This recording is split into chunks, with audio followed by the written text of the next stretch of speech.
बिस्मिल्लाहिर्रहमानिर्रहीम। आज हम कार्बोक्सिलिक एसिड का पढ़ेंगे। सबसे पहले इसका जनरल फार्मूला CnH2nO2। इसके फिज़िकल करैक्टर्स की बात करें तो उसमें सबसे पहले हम इसका देखेंगे कि जो C1 है,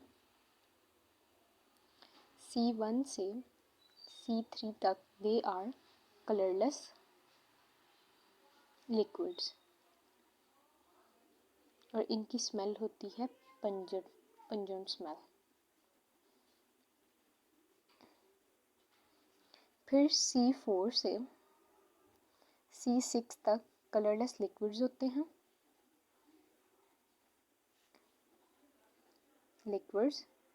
और ये कौन से होते हैं? ये है have unpleasant smell. Rancid butter like smell भी नहीं बोला जाता है। फिर जो C7 टू ऑनवर्ड होते हैं ना, उनके हमारे पास प्लेजेंट स्मेल होती है और इसको हम ये भी कह सकते हैं कि ये वैक्स लाइक सॉलिड है। ठीक, फिर हम आ जाते हैं फंक्शनल डेरिवेटिव्स। इसके 4 फंक्शनल डेरिवेटिव्स हैं हमारे पास। सबसे पहले आ जाता है, एक है एसिड हैलाइड,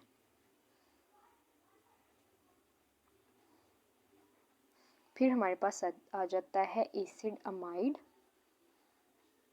फिर आ जाते हैं एस्टर्स, फिर हमारे पास आ जाता है एसिड एनहाइड्राइड। एसिड हैलाइड का अगर हम फार्मूला लिखें, general formula RC≡OX। Acid amide का RC≡O, हमारे पास यहाँ पे आ जाता है NH2। यहाँ पे X रिप्रेजेंट कर रहा होता है हेलोजन को। ठीक है, एस्टर्स में आ जाता है हमारे पास R≡O≡OR। ठीक है, एसिड एनहाइड्राइड में आ जाता है R≡O।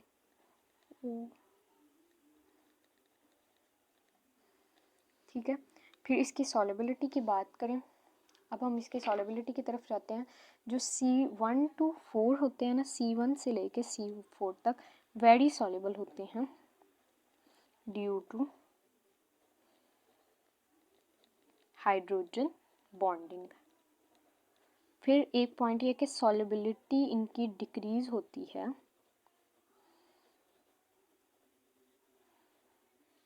विद इंक्रीज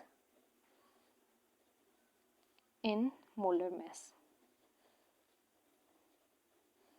ठीक है, अब हम नेक्स्ट इसकी तरफ आ जाते हैं। इसकी जो डाइकार्बोक्सिलिक एसिड है ना, इसकी क्लासेस इस तरह बनाई हुई है। इससे एक निमोनिक से बंदा याद रख लेता है, ओम्स गैप्स। ठीक है, O फॉर क्या है? Oxalic acid. M फॉर है मेलोनिक एसिड। C फॉर है सक्सेनिक एसिड। A फॉर है एडिपिक एसिड। G फॉर है ग्लूटारिक एसिड। P फॉर है पाइमेलिक एसिड और S फॉर है स्यूबैरिक एसिड। अब इसका आपने फार्मूला भी, इसके फार्मूलाज भी आ जाते हैं, वो कैसे आपने याद रखना है। इसमें 2 कार्बन होते हैं, इसमें 3, इसमें 4, इसमें 5, 6, 7 एंड 8। अब किस तरह से? ऑक्सैलिक एसिड में आपको पता है इस तरह से CH2 होता है। इसमें क्या करना है, नेक्स्ट वाले में आपने एक CH2 ऐड कर देना।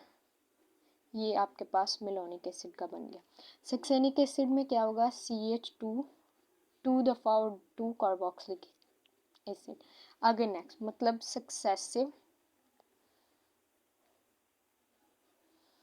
Increase of CH2 group.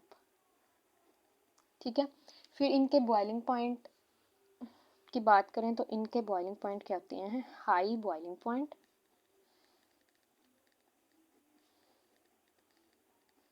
Due to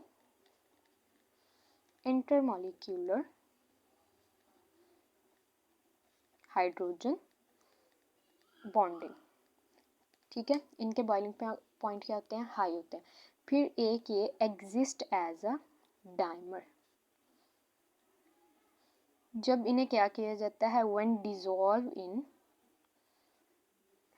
non polar solvent. अब वो नॉन पोलर सॉल्वेंट में आप बेंजीन को लिख सकते हैं।